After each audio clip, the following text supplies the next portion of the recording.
Now, government has committed $450 million in the last 5 years for the expansion of the desilting of the drains in Accra. Works and Housing Minister Francis Asenso-Boakye on a reconnaissance tour to assess the extent of damage following Saturday's downpour assured Ghanaians that the ministry is collaborating with local government and the Water and Sanitation Ministry to consolidate efforts at solving the perennial flooding in Accra.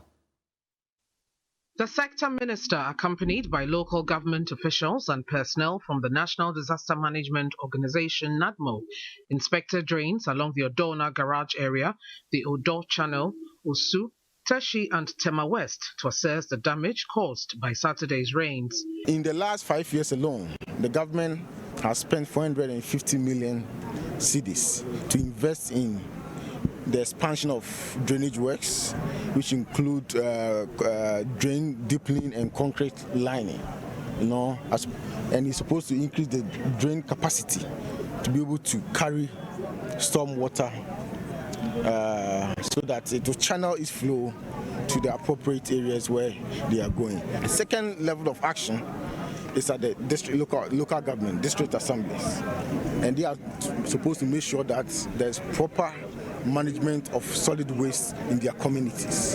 And thirdly, equally important, is orderly development of settlements, making sure that the right permits are issued, and also making sure that where buildings are put in areas where they are not supposed to be built, they should be decisive to take action by pulling those buildings down.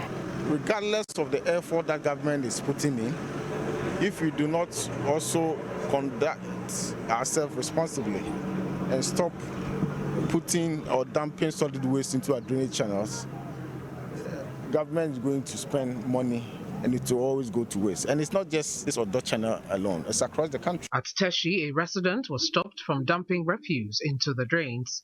The Lejakuku Municipal Chief Executive, Mordecai Kwashi, said an ongoing demolition of unauthorized structures will be sustained. The awareness has gone up, so people know that they ought not to be doing that.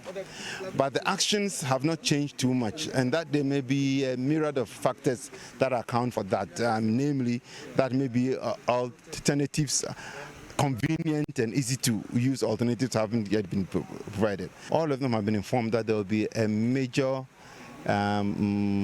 removal, and then so they are aware that we'll be doing that. In fact, they were expecting us to act on Friday. By between Monday and Wednesday, we should be able to do something. Removing the structures that are close to the waterway or in the waterway, but ultimately the channels have to be expanded and they have to be adequately dredged.